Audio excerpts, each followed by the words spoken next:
Hey fellas, next transformation we're going to talk about are rotations.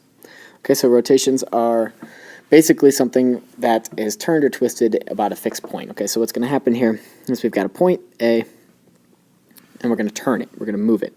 Okay, so you have to pick another point. Okay, so if it's going to be from, let's say for example, this point.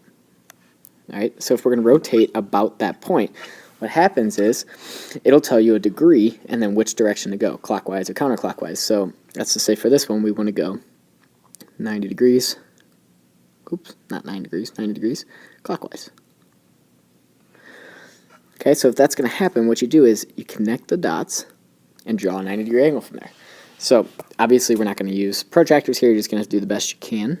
Show me that it's a 90-degree angle. Okay, and the new point is going to be the same distance away. Alright, so mine's a little bit long there. Alright, and there is A prime. Okay, that's a 90 degrees clockwise rotation. Okay, so that's the 90 degrees. These are the same distance away from that one point. Alright, if you do it with 2 points, say we're going to go a different direction. Alright, we're just going to say, here's the point. This is called the center of rotation, right? Center of rotation is the place where the fixed point. The angle of rotation is this angle that you rotate at. Okay, so that's the center of rotation. We're going to do, let's just do 2 points now. Let's do a line segment. So let's do BC. Okay, connect them. We're going to rotate that whole line segment. If we're going to rotate that whole line segment, let's say 180 degrees. Okay, let's do 120. Let's do 120 degrees. And we'll go counterclockwise. So 120 degrees counterclockwise. Okay, so you have to go the other direction. Now from there, right, we connect the dots. You have to do it with each point. Connect it and go 120 degrees from there. So you know it's 30 degrees past a right angle. So it looks something like that. All right, these have to be the same length. And there's your B prime. Okay? Now do the same thing with the C prime. 120 degrees from that point. Just a little bit more than 90. It's got to be the same length. Okay? And there's our C prime. So this is segment B prime, C prime. That is 120 degrees counterclockwise rotation from BC. Okay? Rotational symmetry. Okay, so rotational symmetry is a little bit different than regular symmetry. So this is if a shape maps onto itself with a rotation of 180 degrees or less. All right? So, example, very simple example, a square. Okay, pretend like that's a square. All right? If you rotate this, right, let's just do a 45-degree rotation. 45-degree rotation for a square. 45 degrees clockwise. Right, if you do that, you're going to get something that looks like kind of like a diamond, right? We all know that. That doesn't map onto itself. But if you do another 45 degrees, okay, or which is a total of a 90-degree clockwise rotation, it's going to be back to the exact same shape. Okay? So because of that, because it's every 90 degrees clockwise, okay, because of every 90 degrees clockwise, you get back to the original shape. That is said to have what we call rotational symmetry. Right? And I'll do a couple examples for what that looks like. Now, the quick theorems with this. Rotation theorem just says rotation is isometry. We know that. Okay? It means that after rotation, the size of the shape doesn't change. It's still congruent, the pre-image and the image. Now, double reflection and rotation theorem. This is pretty tough, so make sure you're slowing this down to take good notes on it. So if you have a line segment here, AB. Okay? Now with that line segment, you're going to reflect it over 2 intersecting lines. So the lines have to be intersecting. Let's do this one. And this line. Okay? Those are going to be 2 lines that you're going to rotate over. Okay, let's call one of them M, and let's call this one N. Okay, so line M, line N. So if you reflect over line M, Okay, remember what a reflection looks like. It's got to be the same distance away from here, right? It's got to be perpendicular. So this has to be the same distance as this. Good, we're there. So that's going to give us B prime. And we do the same thing with A.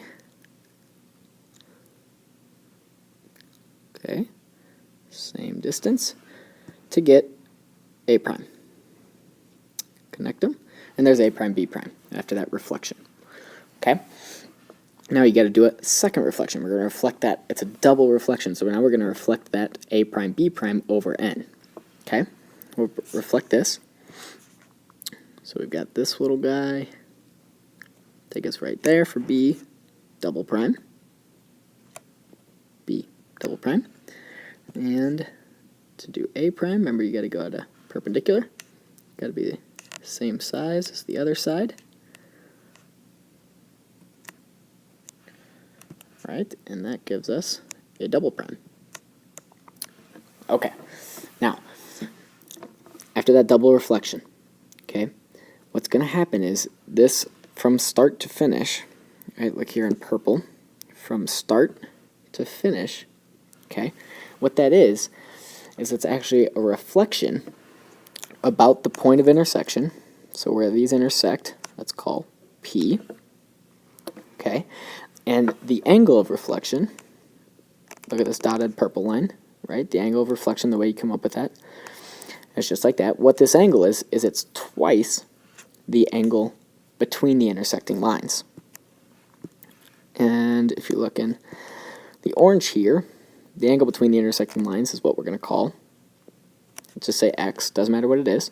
So if that angle is x degrees, then that means the whole angle, which I will show in green, this whole angle has to be 2x degrees.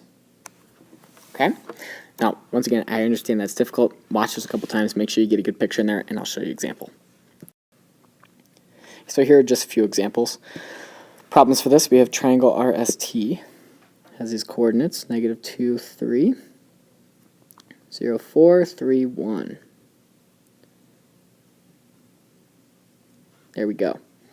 So we have RST, and we're going to move that about the origin. Okay, so that means our point is going to be right there in the origin.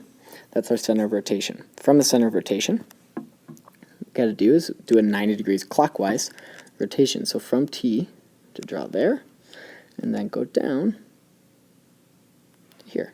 Okay, same size, 90 degrees. That's where T prime will be. All right, S is an easy one. Okay, if you move S, we know that 90 degrees is going to be out this way. You're going to stop at 4, 0. And that is S prime.